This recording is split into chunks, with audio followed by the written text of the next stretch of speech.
तो परमेश्वर की महिमा में आज हम आगे बढ़ते हैं।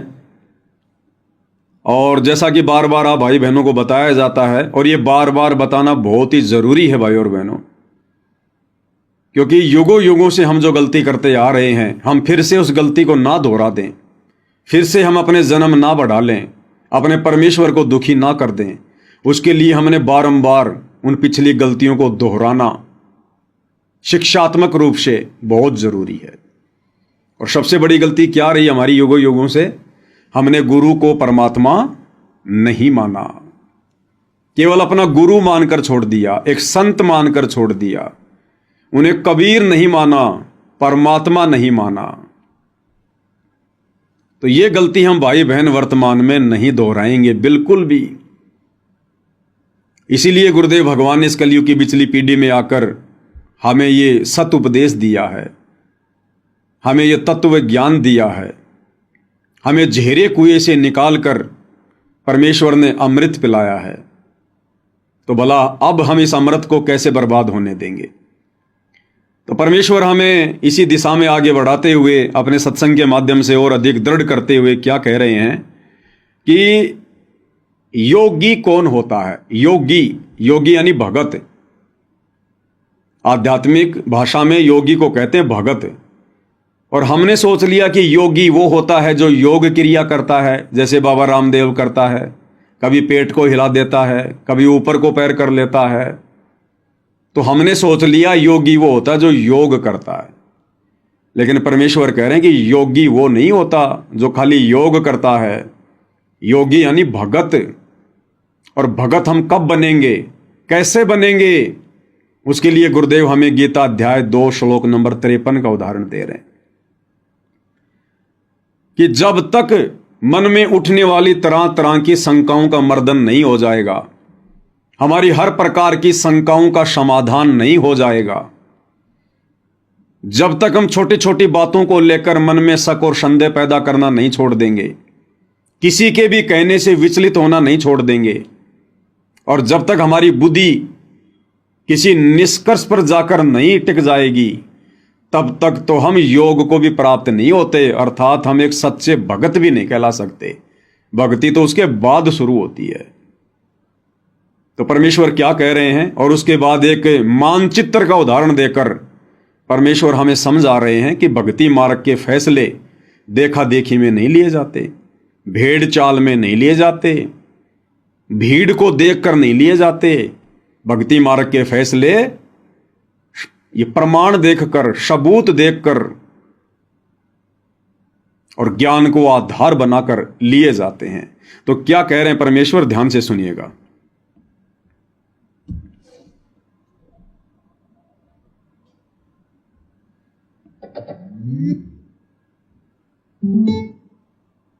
जो वेद बताते हैं वही हमारे हमारे वो महापुरुष बताते हैं जिनको भगवान मिले।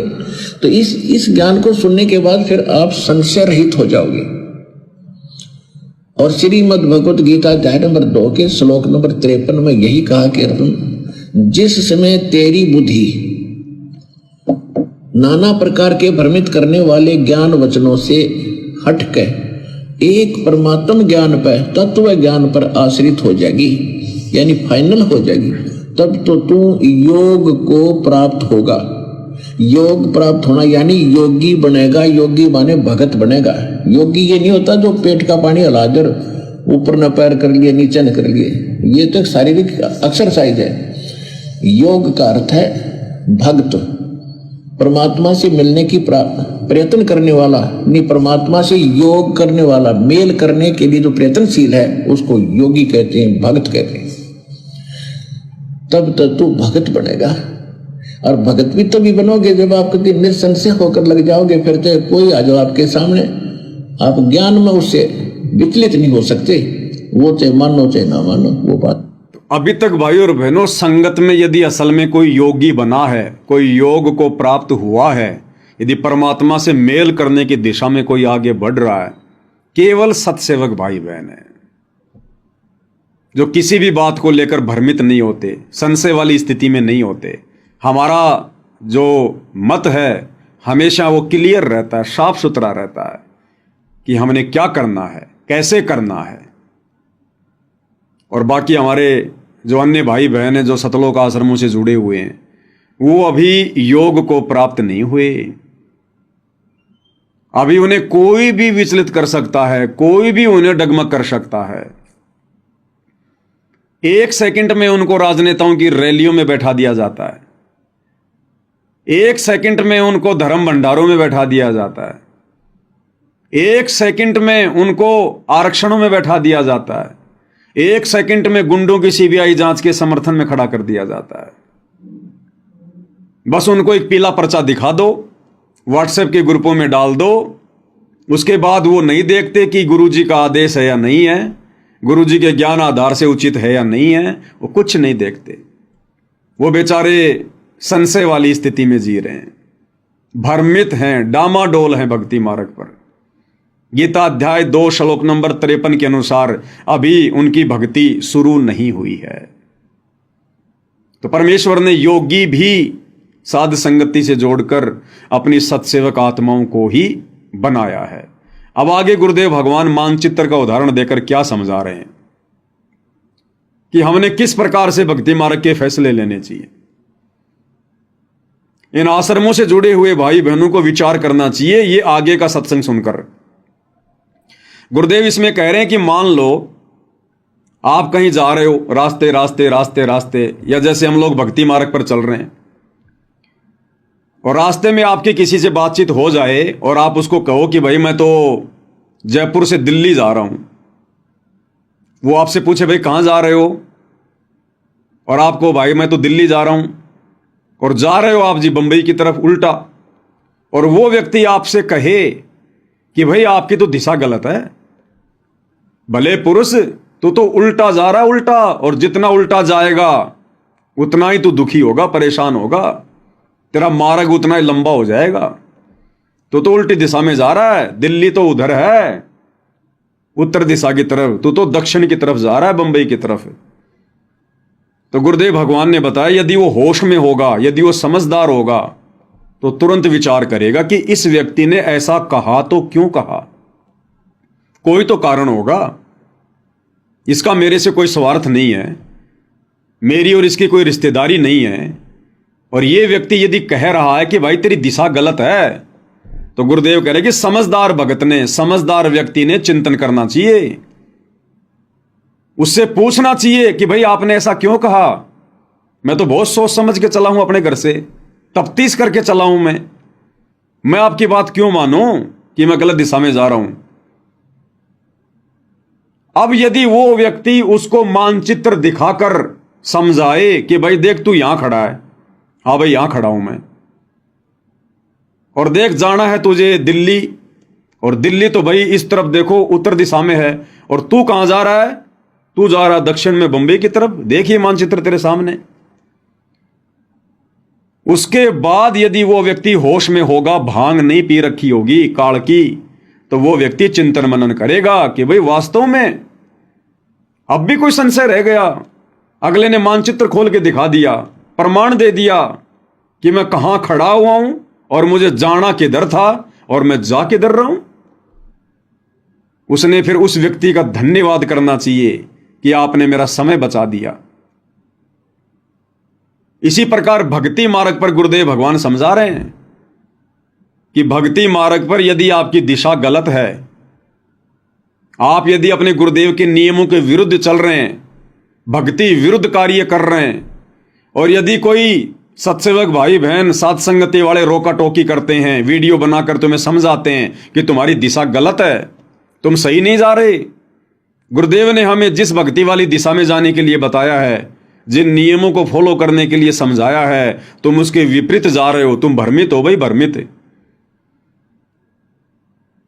अब गुरुदेव ने बताया अगर वो समझदार भगत होगा तो तुरंत विचार करेगा और कहेगा भाई आपने ये बात क्यों कही, मेरे को तो मेरे कोऑर्डिनेटर ने यही बताया कि गुरुजी का आदेश है, देखो पीड़ा पर्चा आ गया, हमने राजनीति करनी है, परशुराम जी की जयंती में जाना है, सिरसा अनाज मंडी कबीर जी की जयंती मनानी है, अयोध्या में भंडारा लगाना है, जाटों के आरक्षण में बैठना है, गुंडों की सीबीआई जांच में जाना है, समर्थन करना है, 5 लाख रुपए चंदे के रूप में देने हैं, जाटों की धर्मशाला बनानी है, अन्नपूर्णा योजना के तहत गांव गांव जाकर आलू प्याज टमाटर बांटना है, लोगों के मकान बनाने हैं। आप कैसे कह रहे हो? हमारे कोऑर्डिनेटर ने तो यही बताया। अब यदि सत्सेवक भाई बहन आपको मानचित्र दिखा देते हैं रियल भक्ति का संविधान की गुरु ने क्या बताया, भाई तेरा कोऑर्डिनेटर गुरु है या सतगुरु रामपाल जी हैं? भाई सतगुरु रामपाल जी हैं, तो सतगुरु रामपाल जी ने जो भक्ति विधि बताई है, भगत की जो रहनी करनी बताई है, क्या करना है क्या नहीं करना है, कौन से कर्म करने हैं कौन से कर्म छोड़ने हैं, अगर तुझे वो बता दिए जाएं, वो नियम बता दिए जाएं, तुझे वो विधान तेरे सामने रख दिया जाए, तब तो मानेगा। तो समझदार भगत तो कहेगा हां भाई फिर तो मानना ही पड़ेगा, फिर मैं कोऑर्डिनेटर की क्यों मानूंगा, मैं तो अपने भगवान की मानूंगा। तो गुरुदेव भगवान का संविधान है, उनके सत्संग, उनके द्वारा लिखी गई पुस्तकें, अगर वो उसको दिखा दिए जाएं, समझा दिया जाए कि देख गुरुदेव भगवान ने क्या क्या आदेश दे रखा है सत्संगों में, नियमों में, और देख बावड़े ये तेरे कोऑर्डिनेटर, ये गुरुदेव का कलयुगी परिवार, ये देख काल प्रेरणा से तेरी सारी मर्यादा तोड़वा रहे हैं। अगर भगवान राजनीति करवाएगा अपने भक्तों से, तो भक्ति क्या फिर आसाराम बापू करवाएगा? तो फिर उस भगत ने विचार करना चाहिए कि बात तो सही है भाई, अरे मैं जुड़ा भक्ति मार्ग पर अपने आत्म कल्याण के लिए, मोक्ष के लिए, और मोक्ष होगा सतगुरु के भक्ति विधान पर चलने से, उनकी मर्यादाओं में रहने से, और मैं मर्यादाओं को तोड़कर आगे बढ़ रहा हूं और सोच रहा हूं मैं सतलोक जाऊंगा, ये तो कभी नहीं हो सकता। तो गुरुदेव ने बताया कि जो रियल में जो भगत बीज होगा, अच्छी आत्मा होगी, वो तो विचार करेगी, और जो मूर्ख होगा ना, मूर्ख अज्ञानी प्राणी होगा, जिसके संस्कार कमजोर होंगे, उसको यदि कोई सच्ची बात बताई जाएगी तो वो लड़ेगा, झगड़ेगा कि तेरे को क्या लेना देना है, मैं ठीक जा रहा हूं, तू अपना काम कर, आया बड़ा ज्ञानी ज्ञान देने के लिए। तो वो तो फिर मूर्ख आदमी है। फिर तो परमात्मा कहते हैं गधे की आंख में अगर आप घी डालना चाहोगे तो वो यही समझेगा कि एक मेरी आंख फोड़ना चाह रहा है। तो परमेश्वर हमें किस प्रकार से अपने सत्संगों में आदेशित करते हैं, निर्देशित करते हैं। इसलिए भाई और बहनों, गुरुदेव भगवान बार बार कहते हैं कि बच्चों आपने सत्संगों को बहुत ध्यान से सुनना चाहिए, एक एक शब्द पे विचार करना चाहिए कि गुरुदेव कह क्या रहे हैं, क्योंकि ये सामान्य सत्संग नहीं है, ये सत्यनारायण कथा है, युगों युगों से हमें अब सुनने को मिली है। सत्यनारायण कथा, सत्यनारायण हमारे गुरुदेव भगवान है, विष्णु जी नहीं है। ये त्रिलोकी विष्णु सत्यनारायण नहीं है। सत्यनारायण यानी सच्चा परमात्मा, अविनाशी परमात्मा। और सत्यनारायण कथा ये विष्णु जी की कथा नहीं है। सतगुरु रामपाल जी परमेश्वर हमें जो सत्संग सुना रहे हैं, ये है सत्यनारायण कथा, और ये बैठे हमारे सामने सच्चे सत्यनारायण भगवान। तो समझदार आत्मा तो फिर विचार करेगी। तो किस प्रकार से गुरुदेव हमें आदेशित कर रहे हैं, सुनिएगा। तो ये ज्ञान ऐसा है, आपको उस स्थिति में ला देगा कि आप डगमग नहीं हो सकते। इसके अतिरिक्त विश्व में आपको ज्ञान और भगवान दिखाई नहीं देगा, स्वप्न में भी। और तभी आप दृढ़ होगे।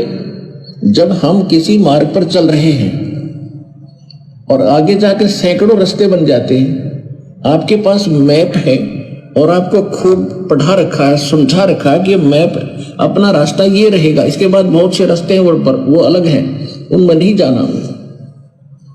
तो फिर आप कैसे मिसगाइड हो जाओगे? तो ये जो ज्ञान आपको दिया जा रहा है, सतलोक जाने का एक मैप आपके सामने रखा जा रहा है, और इस मार्ग पर आप विचलित होगे तो पता नहीं कहां जाकर रुकोगे। फिर अब तक हमारे साथ ऐसा ही बनता रहा, हम भक्ति मार्ग पर चले, रास्ते में किसी ने विचलित कर दिए, हम दिशा बदल गए और हजारों कोस दूर चले गए यथास्थान से, और फिर हम यही के यही रह गए। तब तक सवेरा हो गया, सवेरा माने मृत्यु होगी। तो अब हमने दृढ़ रहना है, इस ज्ञान को आधार बनाकर इस भक्ति रूपी सफर पर अपन चलना है। तो गुरुदेव कह रहे अब हमने दृढ़ रहना है इस भक्ति मार्ग पर, ज्ञान को आधार बनाकर। अब हमने किसी के कहने से डगमग नहीं होना। चाहे गुरु जी का लड़का हो, चाहे गुरु जी की लड़की हो, चाहे गुरु जी का भाई हो, चाहे कोई कोऑर्डिनेटर हो, कोई जी भी हो इस भक्ति मार्ग पर, अगर सत्संग हमारे समझ में आ गए, ज्ञान हमारे समझ में आ गया, मानचित्र अच्छे से भक्ति वाला समझ में आ गया, तो फिर हमें कोई विचलित नहीं कर सकता, डगमग नहीं कर सकता।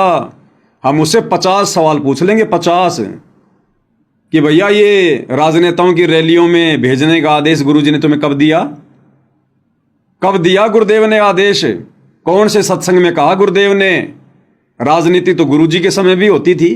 गुरुजी ने तो कभी भी अपने भक्तों को मोदी की रैली में या मुख्यमंत्री की रैलियों में नहीं भेजा, परशुराम की जयंती में नहीं भेजा। गुरुजी आन उपासना छुड़वाते हैं या फिर आन उपासना करवाते हैं? गुरुजी ने तो कभी नहीं कहा कि तुम किसी गुंडे की सीबीआई जांच का समर्थन करो, गैंगस्टर की सीबीआई जांच का। गुरुजी ने तो कभी नहीं कहा कि तुम जगत वालों को जो मतलब चंदा दो। तो तुम लोग क्या करवा रहे हो हमारे से, और नाम तुम गुरुजी का ले रहे हो? तो गुरुजी ने कब कहा, कब आदेश दिया, कौन से सत्संग में दिया? जरा वो सत्संग तो दिखाओ, उस पुस्तक में तो लिखा हुआ दिखाओ। तो भाई हम तुम्हारी बात क्यों माने? हम तो गुरु की बात मानेंगे तब हमारा मोक्ष होगा। लेकिन इतना बुद्धि विवेक तो भाई और बहनों वर्तमान में इस काल ने संगत में छोड़ा ही नहीं। इतने सवाल जवाब करने की हिम्मत काल ने छोड़ी नहीं। भक्तों के घुटनों का पानी निकल चुका है। देखा देखी भेड़ चाल, तो बताओ फिर कैसे सफलता प्राप्त करेंगे? अरे हमने निष्कर्ष निकालना चाहिए, क्योंकि ये परीक्षा का समय चल रहा है। हमने हर प्रकार से एक एक कदम फूक फूक के रखना चाहिए, मंथन करना चाहिए। वैसे भी आम समाज में एक समझदार व्यक्ति होता है ना, और उसको यदि कोई बात पूछी जाती है वो भी तुरंत जवाब नहीं देता। समझदार व्यक्ति क्या करेगा? ठीक है भाई, थोड़ा सा मेरे को समय दो, 1-2 दिन का, सोच समझ के फिर मैं बताऊंगा। जगत वाले भी इतना बुद्धि विवेक से चलते हैं, और हम भगत होकर हमें आश्रम में बुला लिया गया कि गुरुजी के दर्शन होंगे, गुरुजी लाइव दर्शन देंगे, आ जाओ आ जाओ आ जाओ। दौड़ लियो भगत। चलो वो तो ठीक है भाई, गुरुजी दर्शन दे रहे हैं, बहुत अच्छी बात है, दौड़ लिए, आ गए आश्रम में। रात के 12 बजे फिर तुम्हारे को हरियाणा रोडवेज की बसों में बैठाया जा रहा है कि बैठो बैठो बैठो, और कोई सवाल जवाब ही नहीं कर रहा। भाई कहां ले जा रहे हो? अरे कहां ले जाके पटकोगे, कहां ले जाके छोड़ोगे, ये तो बता दो। नहीं नहीं नहीं, चलो चलो बाद में बताएंगे, गुरुजी का आदेश है, गुरुजी का आदेश है, सेवा सेवा सेवा। अरे भाई कौन सी सेवा, कैसी सेवा? आश्रम के बाहर कौन सी सेवा आ गई? जब तक वो क्लियर नहीं करते तब तक आप लोगों ने बैठना नहीं चाहिए था उन बसों में। लेकिन भेड़ चाल है भाई और बहनों। भेड़ों को यदि कोई ट्रक में डालता तो भेड़ें सवाल जवाब नहीं करती हैं, वो तो एक दूसरे के ऊपर सेट हो जाती हैं। अब भाई और बहनों, ज्ञान आधार से यदि हम निष्कर्ष निकालें तो निष्कर्ष भी गुरुदेव के सत्संगों को आधार बनाकर ही निकाला जाएगा, दूसरा कोई तरीका नहीं है, क्योंकि ये ज्ञान मार्ग है। अब गुरुदेव भगवान हमें क्या बता रहे हैं, निष्कर्ष कैसे निकलता है, सत्संगों को कैसे आधार बनाया जाता है। अब ये सत्संग है पूज्य गुरुदेव भगवान का। अब गुरुदेव भगवान हमें गीता जी के कुछ श्लोक पढ़ा रहे हैं। अब मात्र ये श्लोक नहीं है, गुरुदेव केवल हमारे को श्लोक ही नहीं समझा रहे, बैकग्राउंड में ना जाने कितनी शिक्षाएं हैं। इस पॉइंट को आधार बनाकर जो गुरुदेव समझा रहे हैं, हम कहां अपना बचाव कर सकते हैं। इसमें गुरुदेव भगवान हमें गीता अध्याय 8 श्लोक नंबर 17 का हवाला दे रहे हैं, गीता जी को दिखाकर। और इसमें गीता ज्ञानदाता कह रहा है कि मुझे प्राप्त होकर फिर कभी प्राणी का जन्म और मरण नहीं होता। कौन कह रहा है? ब्रह्म गीता ज्ञानदाता काल, कि अर्जुन मुझे प्राप्त होकर, यानी मुझ ब्रह्म को प्राप्त होकर, जो मैं ब्रह्मलोक में रहता हूं, मेरा ओम नाम है, मुझको प्राप्त होकर ये प्राणी फिर कभी जन्म और मरण में नहीं आता। गीता अध्याय 8 श्लोक नंबर 17। अब गुरुदेव भगवान क्या कह रहे हैं कि बच्चों, इन गीता अनुवादकों को गीता जी का अनुवाद करना नहीं आया, और जहां जहां इस काल ने बकवाद करी है, इन लोगों को ना तो समझ में आई, फिर दूसरों को यह समझा कैसे सकते थे। अगर इस ब्रह्म की इस बात को हम सत्य मान लें, गीता अध्याय 8 श्लोक नंबर 17 को, कि अर्जुन मुझको प्राप्त होने के बाद अब ब्रह्म को कैसे प्राप्त होंगे? जब विधि विधान अनुसार इसकी ओम नाम की साधना करेंगे और जो मर्यादा है वो मर्यादा में रहेंगे तो इसके ब्रह्मलोक में जाएंगे। ब्रह्मलोक में ये काल रहता है तो हम इसको ब्रह्म को प्राप्त हो जाएंगे। तो अगर गीता अध्याय 8 श्लोक 17 के अनुसार अगर इस काल की इस बात को हम सत्य माने कि मुझको प्राप्त होने के बाद में ये प्राणी कभी जन्म मरण में नहीं आता, तो फिर गुरुदेव भगवान कह रहे हैं फिर तो भैया वो गीता का अध्याय 4 श्लोक 5 और 9, 12 का 2, 10 का 2, फिर तो वो 4 श्लोक फेल हो जाएंगे। अगर 8 के 17 को सही मान के चलें कि ब्रह्म प्राप्ति के बाद में जन्म और मरण नहीं होता, तो फिर गीता अध्याय 4 श्लोक 5, गीता अध्याय 4 श्लोक 9, गीता अध्याय 10 श्लोक 2, गीता अध्याय 12 श्लोक 2, गीता अध्याय 2 श्लोक नंबर 17 कि अविनाशी तो उसको जान जिसको मारने में कोई सक्षम नहीं। और बाकी श्लोकों में क्या लिखा हुआ है कि अर्जुन तेरे और मेरे भी बहुत जन्म हो चुके हैं, तू नहीं जानता मैं जानता हूं, मेरे जन्म और मरण अलौकिक हैं। अगर 8 के 17 को सही मान लें कि ब्रह्म की भक्ति करने से जन्म और मरण समाप्त हो जाता है, जीव कभी मृत्यु में नहीं आता, दोबारा जन्म नहीं होता, तो फिर बाकी श्लोक पहले वाले वो गलत साबित हो जाएंगे। तो इसी प्रकार भाई और बहनों, पहले आप ये सुनिएगा, फिर आगे भक्ति मार्ग में हम इसका विश्लेषण करेंगे। हे अर्जुन, ब्रह्मलोक पर्यंत सब लोग पुनर्वृत्ति में हैं, परंतु हे कुंती पुत्र मुझको प्राप्त होकर पुनर्जन्म नहीं होता। अगर ये सत्य है ये श्लोक, तो वो चौथे अध्याय का 5वां और 9वां गलत हो गया, और 15वें अध्याय का 16वां और 17वां भी गलत हो गया, और फिर 18वें अध्याय का 62वां, 15वें अध्याय का 4, 1 से लेकर 4, वो सारे श्लोक गलत सिद्ध हो जाते हैं। नहीं, ये समझन का अंतर है। यहां वो क्या कहना चाहता है कि जो इस मेरे प्रोसीजर को नहीं होते और वो मुझे प्राप्त हो जाते हैं, तो मेरे प्राप्त होने वाले को भी जन्म मृत्यु में रहना ही पड़ता, जो ये बात नहीं जानते। तो क्लियर कर दिया गुरुदेव ने। इसी प्रकार भाई और बहनों, अध्यात्म मार्ग में 2014 बरवाला कांड के बाद गुरुदेव भगवान के कलयुगी परिवार ने, इन कोऑर्डिनेटरों ने भगत समाज से जो जो मर्यादा विरुद्ध ये कर्म करवाए हैं, और आदेश किसका बताया? गुरुदेव का, भगवान का, परमात्मा का, कि गुरु जी का आदेश है। हमने 2019 में कांग्रेस सरकार को फुल समर्थन करना है, कांग्रेस सरकार को जिताना है, बीजेपी को हराना है। 2024 में इन्होंने गुरु जी का नाम लेकर नया आदेश निकाल दिया कि अब हमने कांग्रेस को छोड़कर बीजेपी को जिताना है, बीजेपी का फुल सपोर्ट करना है, और जो व्यक्ति बीजेपी को वोट नहीं देगा उसकी आश्रमों में नो एंट्री, उसको गुरुद्रोही घोषित कर दिया जाएगा। हमने राजस्थान के गैंगस्टर आनंदपाल सिंह को शहीद का दर्जा दिलवाने के लिए राजपूत करणी सेना के साथ मिलकर रैलियां निकालनी है, धरने प्रदर्शन करने हैं, और राजपूत करणी सेना को चंदे के रूप में पैसा देना है। गुरुजी का आदेश है। हमने हरियाणा के जाट आरक्षण में जाट भाइयों का समर्थन करना है, उनके धरनों पर जाकर बैठना है, और चंदे के रूप में आरक्षण संघर्ष समिति को पैसा देना है। हमने आन उपासकों के लिए अयोध्या में जाकर भंडारा लगाना है। हरियाणा के गोहाना के सोनीपत में जाट धर्मशाला का 5वां फ्लोर बनाना है। गुरुजी का आदेश है, 1 करोड़ रुपया लगेगा। परशुराम की जयंती में जाना है, जो कि आन उपासना के अंतर्गत आती है। कबीर जयंती में जाना है, सिरसा अनाज मंडी, जो कि आन उपासना के अंतर्गत आती है। हमने गांव गांव जाकर लोगों को राशन बांटना है, उनके मकान बनाने हैं, जो कि परमेश्वर के विधान के खिलाफ है।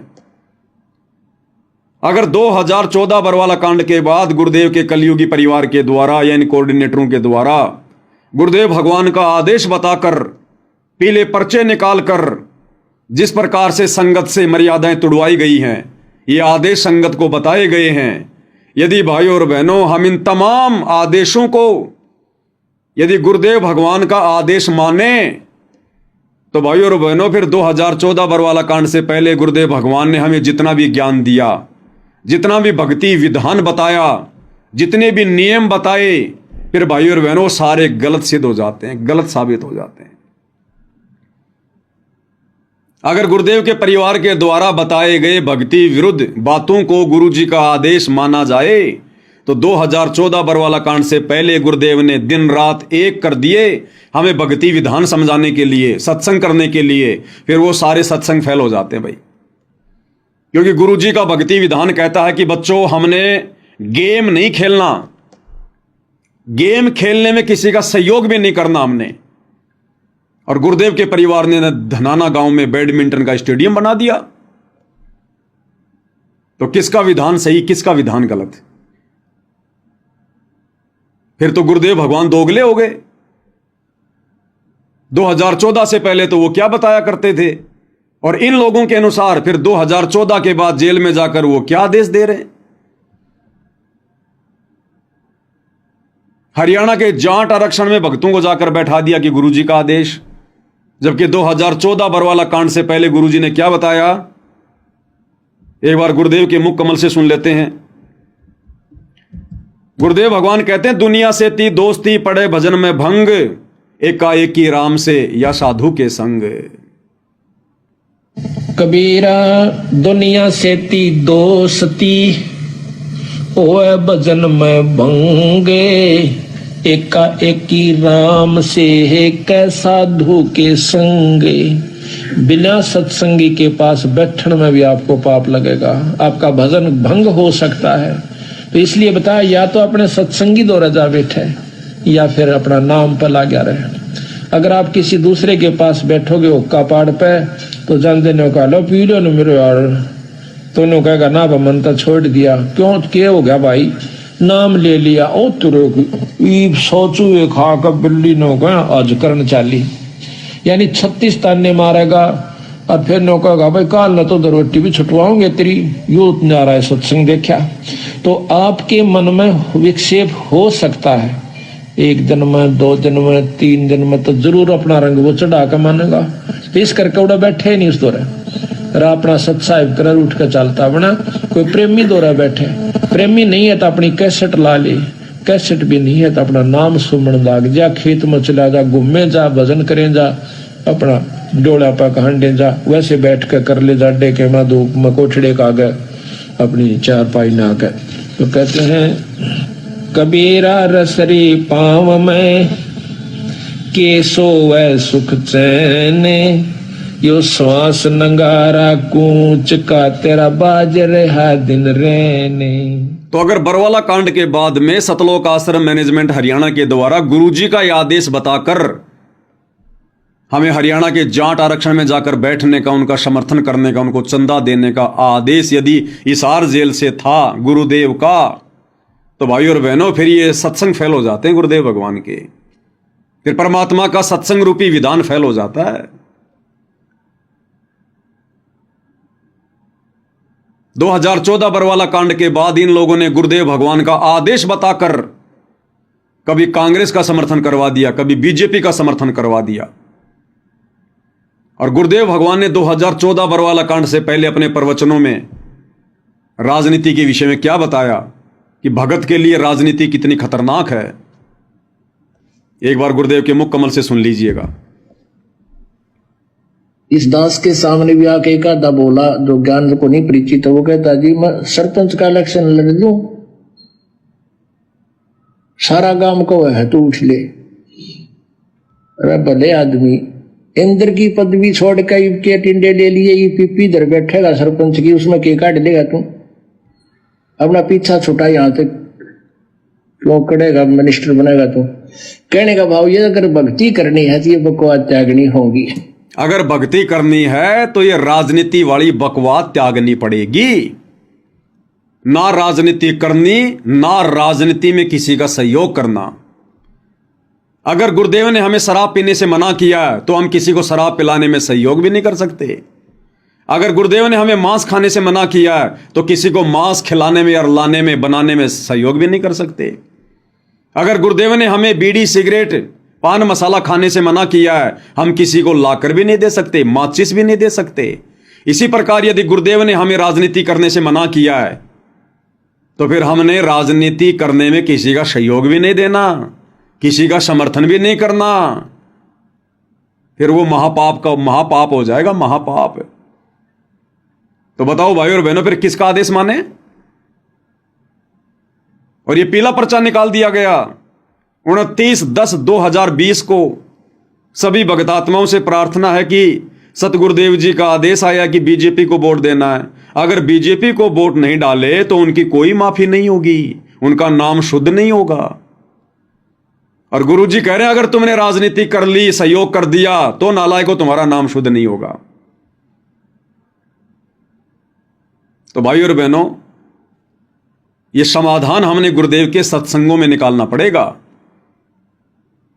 तो जिस प्रकार से इन ज्ञानहीन लोगों ने गीता जी को ना समझकर उसका उल्टा अनुवाद करके भगत समाज को उलझा दिया है, उसी प्रकार से इन कोऑर्डिनेटरों ने सतगुरु रामपाल जी परमेश्वर जी के कलयुगी परिवार वालों ने इस ज्ञान का अज्ञान करके अपना मनमाना आचरण लागू करके इन्होंने भगत समाज को उलझा दिया है। काल प्रेरणा से धीरे धीरे ज्ञान का ज्ञान करने में लगे हुए हैं। इसलिए परमेश्वर ने हमें यह तत्व ज्ञान युक्त सत्संग दिए कि बच्चों, ये सत्संग तुम्हारे लिए टॉर्च का काम करेंगे, टॉर्च का काम। इस ज्ञान की रोशनी में तुमने स्वयं निर्णय करना है, नीर खीर का निबेरा करना है कि हमने गुरुदेव के द्वारा दिखाए गए मार्ग पर चलना है या काल प्रेरणा से गुरुदेव के कलयुगी परिवार के द्वारा हमें जो कुमार्ग दिखाया जा रहा है हमने उसके ऊपर चलना है। तो इस प्रकार से भाइयों और बहनों हमने सत्संगों का निष्कर्ष निकालना पड़ता है। अब यह संगत भाइयों और बहनों भ्रमित हुई कैसे? कारण एक ही है, ज्ञान को अच्छे से ना समझना। सत्संग को सुन के उसके ऊपर चिंतन मनन ना करना, यह सबसे बड़ी कमजोरी रही हमारी। तो गुरुदेव भगवान हमें क्या समझा रहे हैं एक सत्संग के माध्यम से? ठीक उसी प्रकार वर्तमान में यह लाखों की संगत भ्रमित हो चुकी है। जिस प्रकार से श्री ब्रह्मा जी की उस क्रिया को देखकर उसके वंशज भ्रमित हो गए, ब्राह्मण भ्रमित हो गए, और फिर उन ब्राह्मणों को देखकर बाकी समाज भ्रमित हो गया। उसी प्रकार आज वर्तमान में गुरुदेव के कलयुगी परिवार को देखकर कोऑर्डिनेटर भ्रमित हो गए, और फिर इन कोऑर्डिनेटरों को देखकर बाकी संगत भ्रमित हो गई। अब गुरुदेव भगवान हमें क्या समझा रहे हैं इस सत्संग में? इस सत्संग में गुरुदेव भगवान हमें कह रहे हैं कि जब ब्रह्मा जी उत्पन्न हुआ कमल के फूल पर, उसके बाद समुद्र मंथन में ब्रह्मा जी को चारों वेद दिए गए। ब्रह्मा जी ने चारों वेदों को पढ़ा, और चारों वेदों को पढ़कर ब्रह्मा जी ने एक ओम मंत्र सेलेक्ट कर लिया। बिल्कुल सही था, क्योंकि वेदों के अनुसार ओम मंत्र ही सत्य है। वेदों में केवल काल तक की साधना का वर्णन है, ओम नाम ही है। अब इस ब्रह्मा जी ने ओम नाम तो ले लिया वेदों से,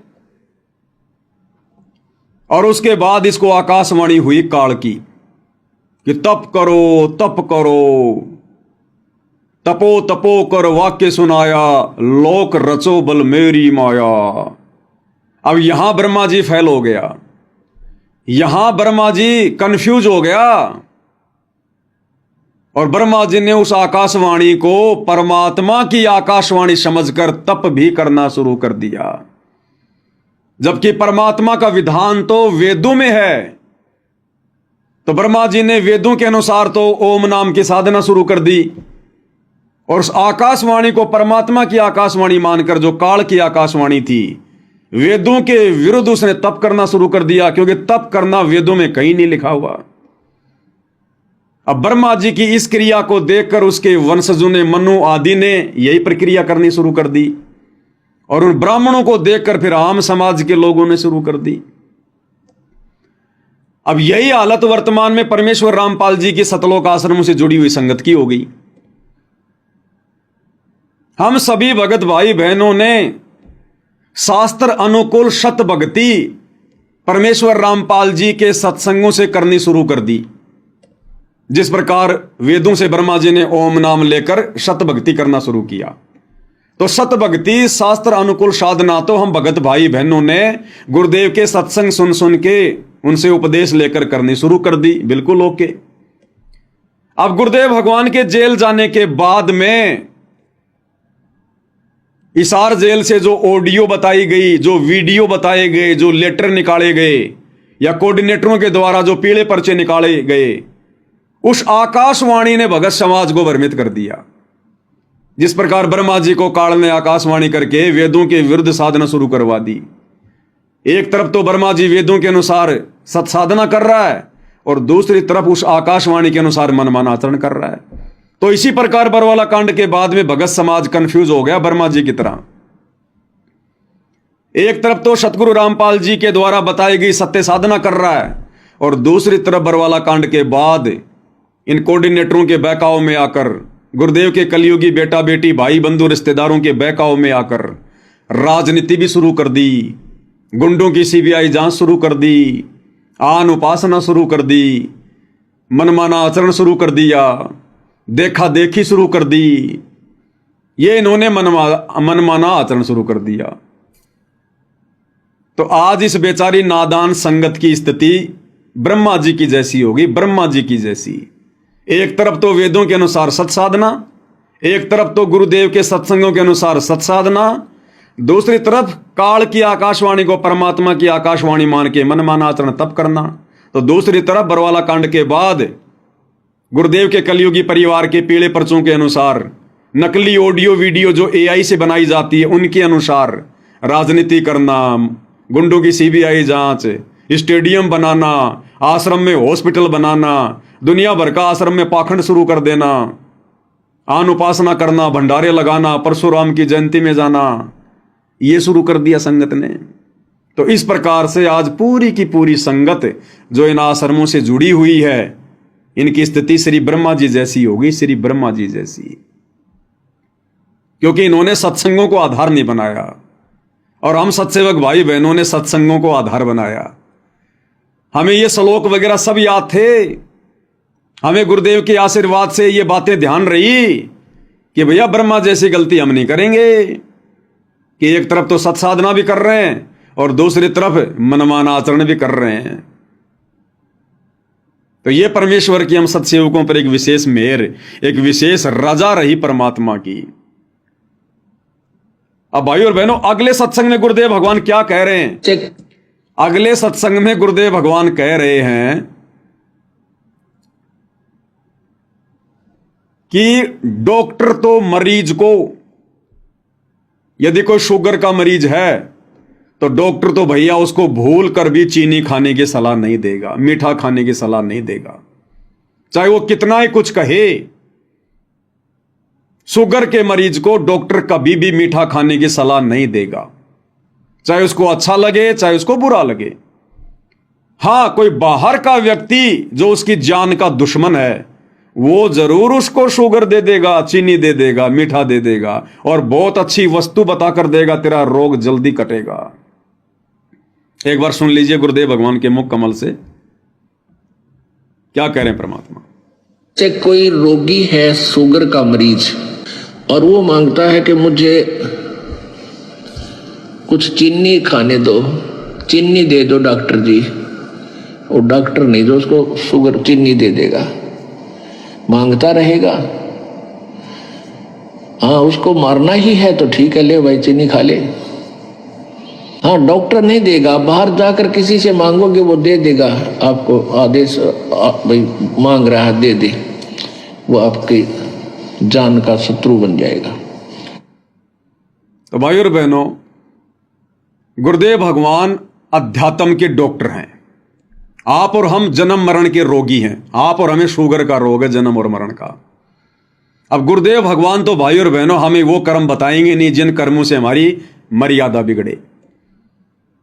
हम शुगर के पेशेंट हैं, गुरुजी डॉक्टर हैं, गुरुजी हमें सलाह नहीं देंगे कि तुम राजनीति करो, किसी भी कीमत पर नहीं सलाह देंगे कि तुम गुंडों के सीबीआई जांच का समर्थन करो। संतों का और गुंडों का क्या मेल? तुम हरियाणा के जाट आरक्षण में जाकर बैठो, अपना समय और समय से बर्बाद करो, गुरुजी आदेश नहीं देंगे। शुगर के मरीज को चीनी खाने की सलाह डॉक्टर नहीं देगा। तो ये जितने भी मर्यादा विरुद्ध जो कर्म 2014 बरवाला कांड के बाद संगत से करवाए गए हैं, ये उन लोगों के द्वारा करवाए गए हैं जो भगत समाज की जान का शत्रु है, दुश्मन है। कौन? काल। अब काल खुद तो आके चीनी खिलाएगा नहीं, मर्यादा तुड़वाएगा नहीं, वो कुप्रेरणा करके इन आश्रम वालों में, क्योंकि ये मर्यादा तोड़कर बैठे हुए हैं। तो गुरुदेव कह रहे हैं कि डॉक्टर तो भैया किसी भी कीमत पर शुगर के मरीज को चीनी खाने की सलाह नहीं देगा। हां, कोई बाहर का व्यक्ति जरूर दे सकता है, वो जरूर आदेश दे सकता है, और यदि ऐसा उसने आदेश दिया तो समझ लेना वो तुम्हारी जान का शत्रु है, तुम्हारा दुश्मन है। तो भाई 2014 के बाद इस नादान संगत को नकली डॉक्टर बनकर और जो ये चीनी खाने का आदेश दिया है, राजनीति करने का, स्टेडियम बनाने का, आश्रम में हॉस्पिटल बनाने का, आश्रमों पे आश्रम बनाने का, अनमोल समय और श्वासें बर्बाद करवा दी गई भक्तों की, आरक्षणों में बैठने का, गुंडों की सीबीआई जांच का समर्थन का, अयोध्या में भंडारा लगाने का, जाटों की धर्मशाला बनाने का, सुदामा के महल बनाने का, अन्नपूर्णा मुहिम के तहत गांव गांव जाकर राशन बांटने का, परशुराम की जयंती में जाने का। तो समझ लो वो हमारी जान के पक्के दुश्मन है, पक्के दुश्मन। ये गुरुदेव के सत्संगों का निष्कर्ष है। ये सत्संग परमात्मा ने मनोरंजन के लिए नहीं किए। परम संत के सत्संग यानी एक तीर से कई निशाने होते हैं, कई निशाने। परमात्मा कथा क्या कह रहे हैं और उसके माध्यम से समझाना क्या चाहते हैं। तो संगत ने सत्संगों को आधार नहीं बनाया।